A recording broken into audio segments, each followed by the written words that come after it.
Well, he's such a great old friend and a friend of the show that I've been talking to for the last couple of decades. Happy New Year and delightful to chat again, Martin Tyler. Well, it's lovely to talk to you, Martin, as well, and Happy New Year to you and all your listeners. We're probably running out of days now when we should be saying that, but since we haven't spoken since before Christmas, I pass on my felicitations to everybody. FA Cup, the romance of, and we were watching here at work, Blackpool, Nottingham Forest, and you were calling that game, and look, it's a competition that both of us have loved for a long time. I know it's diluted and changed, but you get a cup tie like that today. It's just magic, isn't it? It is. The competition keeps fighting for its place in the sun, to be honest with you. There are those who perhaps don't feel the traditions. Not everybody involved in top-level English football or even lower-level English football has grown up in England and all the special feelings about the FA Cup, or indeed watched it around the world. A lot of them have, and obviously in your part of the world you treasure it and give it its proper prominence. But it has to fight for its own life amidst all the other competitions and the scheduling, with everybody wanting to get a piece of the top players, and creating longer competitions, even new competitions, all of which makes it difficult to get the FA Cup into its proper perspective. The replays are under threat, but we've had a wonderful replay tonight, and there have been others up and down the land in the last couple of days as well. So it's nice to be able to advertise its wares and play a small part in doing that like tonight. But I fear for it slightly. But, when we get to the sharp end, the business end of it in April and May, I think everybody comes around to it. It's just how we get through these many rounds. It's a competition which starts in August with all the tiny little clubs coming in. It gives everybody a chance. I've played in the FA Cup. Go on. And a lot of people have at lower levels. And, it is something you had to, when I was playing, you had to sign an extra. You signed for a non-league team, and you signed the league form and everything.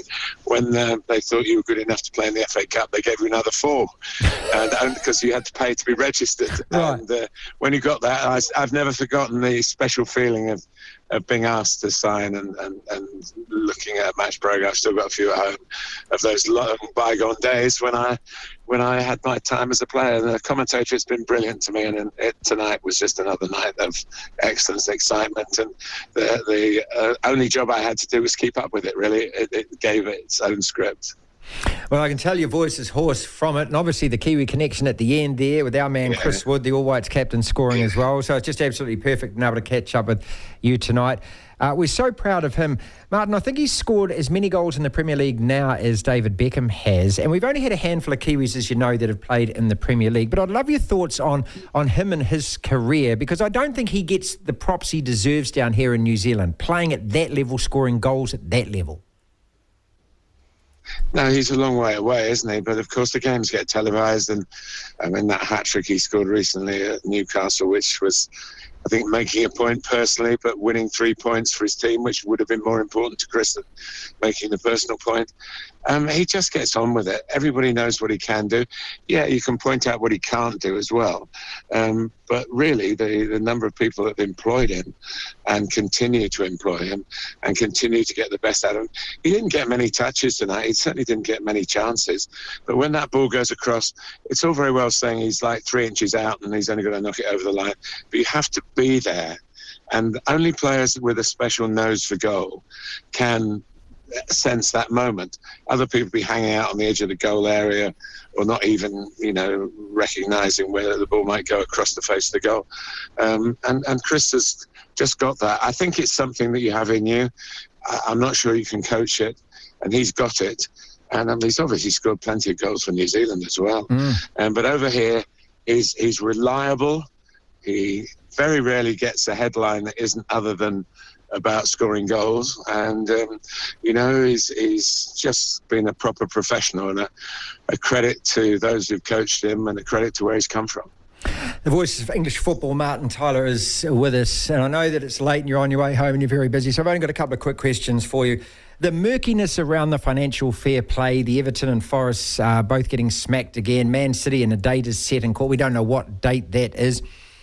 It makes me sad. Does it make you sad, Martin? I don't know how all of this ends, and I don't know whether it is ever going to be any side of fair in the end. Well, I think it's understandable for one reason, that the government want to have a regulator of football that they employ and appoint. They don't want football regulating itself. They feel there's too much self-interest. Now, the Premier League, from a standing start 33 years ago, is it now, have produced a wonderful product around the world. I'm proud to be associated with it, and they have constantly upgraded, moved it on. But there are always things that people say, well, you're looking after yourselves. The 20 clubs own it, so to speak, and it's not transparent. So to try and avoid being, put under the regulator's microscope, or try to avoid a regulator at all that's independent, they're trying to come up to show that they are looking after their own problems. And I think it's a little too obvious that they're doing that now, when this question hasn't been arisen before. So I understand why, and unfortunately some clubs are caught up in it. The legislation around financial fair play probably needs a tweak or two, and it will get a tweak or two. But unfortunately, those tweaks won't happen until the punishments have been handed out for these current round of charges. It is complicated, because if it was just a total free market, everybody could spend what they want, get into debt, maybe run the clubs out of business, and people could come in at the bottom and buy a club, rather like the class of '92 have done at Salford. Yeah, right. And buy their way up to the top. But they haven't had the resources to do that. But now, with financial fair play, it would be very difficult for other clubs to do it. So the criticism of financial fair play is that it's put in place by the rich to keep them rich and keep those not so rich away from them. So there's a lot of issues around it. It is unfortunate, because there's so much good publicity from the quality. It's been an amazing season, Martin. I mean, the games have, I think, the highest goal ratio at the moment than there's been since the season in the 1960s, goals per game. Thrilling games, late goals, drama, real quality. And it's a shame that you're quite right to ask the question, because it is sort of the asterisk around all the good stuff. Yeah. What's going to happen? And I don't know the answer, but they've got a problem with the Manchester City. They say it's a different kind of charge, but there's 115 of them, and the people will not be satisfied with it being pushed under the carpet. It won't be pushed under the carpet, but they've got to front it out now. You said there is a date. We don't know when that date is, but that needs to be in the public domain as much as Everton and Forest. Let's finish with this weekend then. Premier League back in action this weekend. There were a few matches last weekend. As you say, the quality is there. Can anyone other than Liverpool or Man City win this title, though? I mean, we all love the romanticism of Leicester, and I suppose Aston Villa, we were talking about yesterday, might be, sort of filling that role at the moment. Yeah. But it's the resources, the consistency, putting 10 or 11 wins together in a row. It appears to me, I don't know, that those two teams I just mentioned, and both of them, of course, being a Man United fan, stick in the craw, but those two teams play great football, and they're also top of the table for a reason. Yeah, you're absolutely right. Quality coaching. Great recruitment. I think that's Liverpool have moved a few on, haven't they? They've done very well to get a sort of revamped midfield. They revamped the attack probably in the last 18 months. They might have to do a little bit to the defence, but they are constantly on the move, rather like Manchester United were under Alex Ferguson. And City have a wonderful coach, a wonderful way of playing. But they're all involved in other competitions as well. And, Tottenham under Ange Postecoglou have definitely upped their game, and they're up their image. They're a team to go and watch now. And so we feel that, that they're standing by if there's any slip-ups. Yes, the smart money over here is on our Man City with now De Bruyne. What a comeback that was, by the way. Wasn't it just? Absolutely. World-class from a world-class player. And so with that falling into place, that City will now go on one of these runs where they'll be uncatchable. But It doesn't work out like that. You know, every game is an adventure. That's why the league is so good. And yeah, we can talk about the elite teams, but you know, you've just seen what Nottingham Forest have had to put together tonight, and the teams that are fighting to stay in the league are just as watchable in their way, and the drama is just as great. So I hope it's. I mean, I'm a media man like you. We don't want it all decided by the middle of April, do we? No, I mean, that's just the way it is. But we can't speak for the fans in that respect.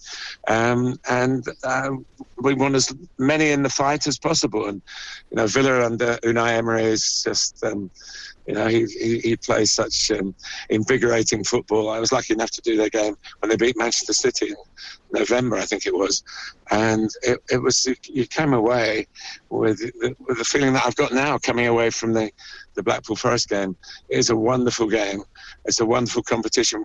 And when it's played by the really elite players, and we've got a lot of them, there are so many issues we can talk about. I know you'll push for time, but it isn't set in stone that those two would run away with it, but I can understand if people want to put a wager on that. Thankfully, I don't bet. Finally, just quickly, are you still in management yourself? You're still doing your own team? No, the manager got the sack last week, so I have to go when he goes. Right. So I've gone. Oh. Yes. So that's the fifth team we've been at. Yep. And I think we might have one more go at it. I mean, he's a lot younger than me, so he'll have more than one, but I might have one more go at it. The only good thing about it, Martin, is that when you coach, you don't really look after yourself. You're looking after them, the players. Now I can get out and do a little bit of exercise myself, and that's my plan for tomorrow. It's not anything too invigorating, but I did a 7-mile walk on Sunday. I got the feeling of dismissal out of my soul, and I'm going to crack on trying to stay fit. And you can't beat Father Time, but you can give him a good go. Lovely talking to you as always. Thank you so much, Marty. It's a pleasure. Devlin. You've got to love sport. The Platform.